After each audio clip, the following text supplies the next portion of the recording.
तो कल हम लोग पढ़े थे क्या, सबसे पहली बात तो डेवलपमेंट स्टार्ट हो चुका था, डेवलपमेंट विकास।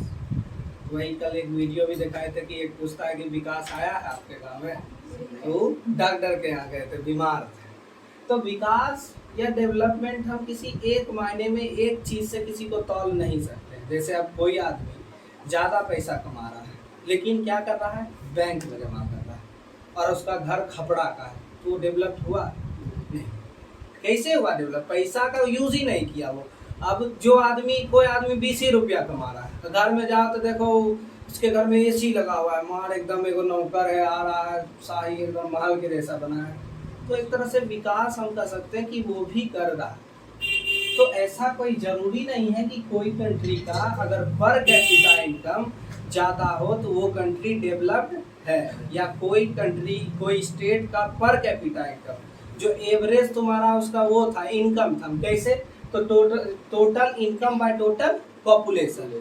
किसी एक आदमी का, अंबानी जी है, कोई आदमी का पेमेंट 30,000 है, किसी का 10,000 है, तो उसको कैसे मानोगे? तो दोनों को जोड़ के जितने आदमी का है टोटल पॉपुलेशन से डिवाइड कर दो। अब आता है कि average are useful for comparison but they hide disparities. Average जो है यूजफुल है कंपैरिजन के लिए, मतलब तुलना करने के लिए तो ये सही है, लेकिन ये कुछ कुछ असमानताओं को छिपा देता है। ठीक है, कैसे असमानता? तो यहाँ से समझिए कि कोई एक कंट्री ए है और उसका फर्स्ट पर्सन जो है वो 100 रुपया कमा रहा है, सेकेंड पर्सन 100, थर्ड, फोर्थ, 5 सब लोग 100 रुपये कमा रहे हैं। तो इस कंट्री का एवरेज इनकम जो होगा वो 100 रुपये होगा। Total income 500 divided by total population. और दूसरी कंट्री है कंट्री बी, उसका पहला आदमी 10 रुपया कमा रहा है, दूसरा 20, तीसरा 30, चौथा 40 और पांचवा 400 रुपया। सबको जोड़ो तो 4, 3, 7, 2, 9, 1, 10, 100 रुपया पूर रहा है और यहाँ 400 रुपया पूर रहा है। टोटल इनकम कितना हुआ? 500। 500 डिवाइडेड बाय 5, तो एवरेज जो इसका इनकम हो गया वो 100 रुपये हो गया। दोनों कंट्री का एवरेज इनकम क्या है? 100 ही है, बराबर है। लेकिन समझने वाली बात क्या है कि यहाँ जो पांचों आदमी है, पांचों उंगली बराबर हो गया, ये भी 100 कमा रहा है, वो भी 100 और ये भी 100। लेकिन यहाँ पर वो चीज नहीं है। यहाँ पांचों उंगली में तुमको असमानताएं, डिफरेंस देखने के लिए मिलेगी कि एक आदमी 10 रुपया कमा रहा है, तो एक आदमी 20, दूसरा 30, तीसरा 40, चौथा 40 और पांचवा 400। इससे हम क्या देख रहे हैं कि यहाँ किसी एक आदमी के द्वारा सबसे ज्यादा रुपया कमाया जा रहा है, पूंजीपति लोग। और उसी के देश में कुछ वैसे भी लोग हैं जो क्या है, गरीब, ठीक है, जिनके पास पैसे की कमी है, 10 ही रुपये कमा रहे हैं। तो क्या एक कंट्री डेवलप्ड है? हम कह सकते हैं नहीं। ठीक है, तो सबसे पहली बात है कि किसी भी कंट्री को, अब हम लोग शुरुआत में देखे थे कि पर कैपिटा इनकम देखते थे, तो उस हिसाब से आया कि पर कैपिटा इनकम भी निकाले तो कुछ जो असमानताएं को है क्या कर देता है, झांप देता है। ठीक है, अब आता है कि it does not tell how to income distributed among the people. ये नहीं बताता है कि इनकम जो है कैसे बांटा गया है लोगों में। ठीक है, कि अब एक आदमी 100 है तो पांचों आदमी 100 ही रुपये कमा रहा है, और यहाँ पर इनकम एक आदमी 10 कमा रहा है, दूसरा 20, तीसरा 30, चौथा 40 और तुम्हारा जो पांचवा है वो 400 रुपये कमा। तो ये नहीं बताता। आता है, देखो घर में आया तुम्हारा बिस्किट, ठीक, 20 बिस्किट है, उसमें 5 भाई बहन है, तो सबको 4-4 बिस्किट मिल जाएगा। लेकिन उसी 5 में एक जो बच्चा है वो क्या है, सपोज 1-2 साल छोटा है, तो बड़ा भाई बोले लो एगो बिस्कुट तुम ला, हम ले लेंगे। तो सबका एवरेज बिस्किट वही पड़ रहा है, 4-4 ही को पड़ेगा। लेकिन कोई लड़का ऐसा है कि कुछ ज्यादा भी बिस्किट खा रहा है। ठीक है, तो अब आता है कि इनकम एंड अदर क्राइटेरिया क्या है।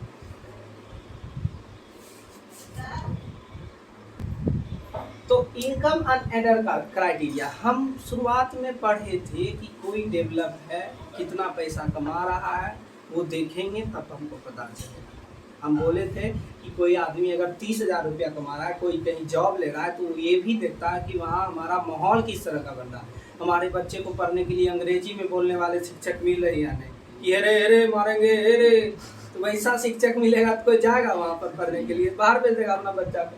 तो अब आता है कि इनकम तो है, आय तो है, लेकिन कुछ अदर क्राइटेरिया क्या है कि जिसको हम तोल सकते हैं। तो सबसे पहली बात है कि हरियाणा को आप पर कैपिटा इनकम देखो तो हरियाणा का पर कैपिटा इनकम 2015 से 16 का आरएस ये कितना दिया हुआ है आपका 1,62,034 रुपए, और केरला का दिया हुआ है 1,55,516 रुपए, और बिहार का 34,168। देखो ये समझने वाली बात है, केरला को यहाँ पर उठा लो, केरला का हरियाणा से पर कैपिटा इनकम क्या है, कम है ना।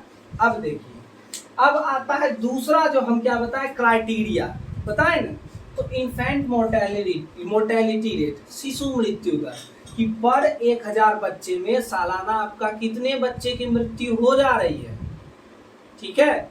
फिर आता है कि लिटरेसी रेट 82%, साक्षरता दर, लोग कितने पढ़े लिखे हुए, और फिर आता है नेट अटेंडेंस, ठीक।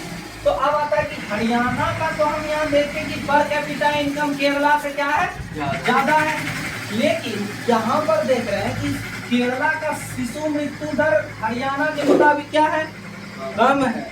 यहाँ पर हर 1000 बच्चे में 36 बच्चे मर जा रहे हैं। फिर आता है कि इसका लिटरेसी रेट भी क्या है, ज्यादा है, साक्षरता दर, लोग पढ़े लिखे वहाँ क्या है, ज्यादा है। फिर आता है कि नेट अटेंडेंस मतलब है कि केवल उपस्थिति अनुपात, मतलब होता है कि कितने बच्चे 14 से 15 या 16 की उम्र में स्कूल जा रहे हैं। क्यों? क्योंकि 14 मैट्रिक पास करने का, 10th पास करने का एक एज ग्रुप है, और 14 से पार मतलब लगभग को देखोगे पुराने समय में लोग 10th पास ही रहते थे लगभग, पर कितना का तो देखते हैं 8वां पास 6वां पास रहता है। तो उस हिसाब से हम यह कह सकते हैं कि हरियाणा का पीसीआई पर कैपिटा इनकम ज्यादा तो है, लेकिन शिशु मृत्यु दर ज्यादा है, किसके मुताबिक, तो केरला के मुताबिक। और अगर 100,000 बच्चा में 36 बच्चा मर ही जा रहा है और केरला में 12 ही बच्चा मर रहा है, तो हम कह सकते हैं कि यहाँ की हेल्थ पॉलिसी जो है केरला की वो क्या है, अच्छी है, ठीक। फिर आता है एजुकेशन, लिटरेसी रेट, साक्षरता दर भी इसका बढ़िया 94% है, इसका 82%, और नेट अटेंडेंस जो है मतलब जो है इसमें ज्यादा बच्चे पढ़ने के लिए भी जा रहे हैं। लेकिन अब आता है अपना बिहार, हर 42 बच्चे मर जाते हैं 1000 बच्चे में, ठीक है। लिटरेसी रेट, साक्षरता दर 62% ही है, हर 100 आदमी में तुमको 62 आदमी ही पढ़ा लिखा हुआ मिलेगा। उसमें भी 62 में हमको लगता है कि 30 आदमी ही होगा जिसके पास नॉलेज होगा, और जो 32 आदमी होगा उसके पास सिर्फ डिग्री होगा, फलना पीएचडी के लिए बीएड टीचर सब चीज सीटे टूटे सब करके बैठा है, पढ़ाने बोल दो तो पढ़ाने नहीं आएगा उसको, तो डिग्री खरीदना है, ठीक। तो अब आता है कि पब्लिक फैसिलिटीज को हम कैसे कंपेयर कर सकते हैं। ओ ये 43, हाँ, इसका जो हर 100 बच्चे में 43 बच्चे ही स्कूल जा पाते हैं। तो सीधी सी बात है, सबका बैकबोन क्या है, एजुकेशन है। एजुकेशन अच्छा होगा, अच्छा हेल्थ पॉलिसी होगा, सब चीज होगा। अच्छा से बच्चा पढ़ेगा तो अच्छा डॉक्टर बनेगा, नहीं तो नहीं बनेगा, अच्छा से पढ़ेगा नहीं फिर वही डॉक्टर बनेगा, माथा दर्द में पेट दर्द का दवा दे देगा। एक हम जो स्कूल में थे बताते हैं, नाम तो नहीं लेना चाहिए, वहाँ एक नर्स मैडम थी, एक बच्चा गया कि मैम कबड्डी खेले थे, कि मेरा कबड्डी नहीं उससे पहले कि पेट दर्द कर रहा है, उसको मुंह निकाल देंगे, समझो बात को, पेट दर्द कर रहा है तो उसको मुंह निकाल के देखिए पेट में लगा। तो यही है कि एजुकेशन पॉलिसी तुम्हारा खराब रहेगा तो हेल्थ पॉलिसी भी आपका क्या हो जाएगा, धीरे धीरे डाउन हो जाएगा। पॉपुलेशन इंक्रीज होगा, बेरोजगारी आएगी, सब चीज तुम्हारा जो आय है वो घट जाएगा। अब आता है कि पब्लिक फैसिलिटीज क्या है, तो money in your pocket package can not buy all the goods and service that you may need to live well. पैसा सब चीज खरीद नहीं सकता है, पैसा पॉल्यूशन नहीं रोक सकता है। आज तुम खूब हेलीकॉप्टर चला लो, धुआं निकल रहा है, पॉल्यूशन तो हो ही रहा है। तुम कितना भी पैसा खर्च कर लो, क्या जो तुम्हारे ओजोन परत में, ओजोन लेयर में छेद हो रहा है तुम उसको बंद कर सकते हो? नहीं। इन्वायरमेंट, आज बहुत सारा देखोगे आपदा आ रही है, पाकिस्तान में क्या हो गया है, बाढ़ आ गया है, खूब पैसा तुम हमें अमीर रहता तो क्या तुम बाढ़ को रोक लेते, पैसा का दीवार बना लेते? नहीं। तो यहाँ पर वही कहा जा रहा है कि पैसा ही सबसे बड़ी चीज नहीं है जिससे आपकी जीवन को अच्छे से जीने के लिए आप सब चीज खरीद सकते हैं। इसलिए यह कहना कि पीसीआई पर कैपिटा इनकम किसी कंट्री का अगर अच्छा है तो उसके लोग उसके वो विकसित कंट्री होगा, डेवलप्ड कंट्री होगा, ये कोई तथ्य इसमें नहीं है।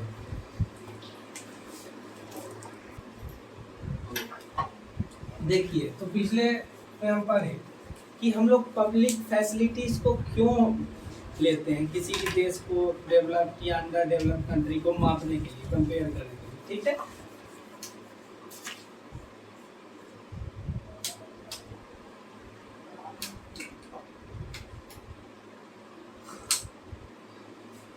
तो अब आता है कि सबसे पहली बात तो ये समग्र रूप से लिया जाता है, मतलब किसी देश में जितना पॉपुलेशन है तुम सबको ना तौलोगे। हम पिछले ही बार में बताए कि किसी देश का एवरेज इनकम निकालेंगे तो वो उस चीज को झांप देता है कि हर एक आदमी के पास कितना पैसा डिस्ट्रीब्यूट हुआ है। तो इसीलिए हम लोग पब्लिक फैसिलिटीज को लेते हैं। अब आता है कि चीपेस्ट, सस्ता है, सबसे बढ़िया है कि किसी देश का मोर्टेलिटी रेट उठा लो, अब कितना डेवलप्ड है, लिटरेसी रेट उठा लो, साक्षरता दर उठा लो, कितना डेवलप है तुमको पता नहीं दे चलेगा। फिर आता है कि performance of other criteria also improve, और भी क्राइटेरिया पे ध्यान देने की आवश्यकता है और उसको इम्प्रूव करने की आवश्यकता है। जैसे इन्फेंट मोर्टेलिटी रेट और लिटरेसी। अगर कोई देश में 1000 बच्चे में 50 बच्चे की मृत्यु हो रही है, 500 बच्चे की मृत्यु हो रही है, मतलब इसका क्या है कि आपका हेल्थ पॉलिसी ही गड़बड़ है। और हेल्थ पॉलिसी गड़बड़ है मतलब आपका एजुकेशन गड़बड़ है, ठीक है। एजुकेशन गड़बड़ है मतलब लिटरेसी पे आके घूम फिर के रुक गया। समझ में आया? तो अब आता है कि बीएमआई, बॉडी मास इंडेक्स इसमें है। इसमें दिया क्या है, तो use to find out whether a person is nourished, under nourished और ओवरवेटेड। समझो, पोषित है, कुपोषित है या बहुत ज्यादा वेट है, नापने के लिए एक बीएमआई बॉडी मास इंडेक्स है। जैसे देखते हो ना कि एवरेज वेट रहता है, कि एवरेज हाइट के हिसाब से वेट बताया जाता है कि तुम्हारा इतना हाइट है तो तुम्हारा एवरेज वेट इतना से इतना तक होना चाहिए, ठीक। तो अब आता है कि उससे निकालते हैं कैसे, या वो है क्या। तो weight of the person in KG, पहले जितना वेट है पर्सन का केजी में ले लो, और हाइट इन मीटर स्क्वायर, जो उसका हाइट है, सपोज मेरा 1.67 है तो उसको स्क्वायर करो और उसके बाद यहाँ पर डिवाइड करो, है ना, हाइट इन केजी और हाइट मीटर स्क्वायर करो, तो उसका एवरेज वेट उस समय में क्या होना चाहिए आपको बता देगा। अब समझिए इस बात को कि जिस आदमी का 18 केजी से कम आ गया वो क्या हो जाएगा, अंडर नूरिश, कुपोषित, खाना ही नहीं मिल रहा है घर में उसको, या तो खाना खा रहा है तो उसको लग नहीं रहा है, या तो खाना खा रहा है तो वो खाना को नहीं खा रहा है, खुद ही खाना उसको खा जा रहा है। बहुत आदमी के मुंह से सुना होगा वो खाना क्या खाता है, खाना उसको खा लेता है। फिर आता है कि मोर देन 25 ओवरवेट, 25 केजी से ज्यादा जिसका हो गया वो ओवरवेट हो गया, मोटा सोटा। अब 10 साल का बच्चा है, इतना मोटा हो गया तो ओवरवेट हो गया। अब आता है कि बिटवीन 18 से 25 नूरिश, 18 से 25 तक सामान्य, न तो ज्यादा न तो कम, अच्छे से पोषण उसको मिल रहा है, दूध रोटी दाल चावल सब चीज घर में अच्छा से मिल रहा है। अब आता है एक्सेप्शनल केस क्या है, तो growing children are not evaluated on body mass index. Growing children को इस चीज में नहीं रखा जाता है। जैसे हम भी छोटा थे, हाइट उतना नहीं था तो हमको बौना बौना करता था, तो हमें एकाएक लंबा हो गए, क्यों, ग्रोइंग एज स्टेज में थे। तो किसी के ग्रोइंग स्टेज में ये इंडेक्स काम नहीं करता है। तो अब आता है कि ह्यूमन डेवलपमेंट रिपोर्ट क्या कहता है आपका, तो income is an indicated measure of the level of development then what. देखो एक मिनट,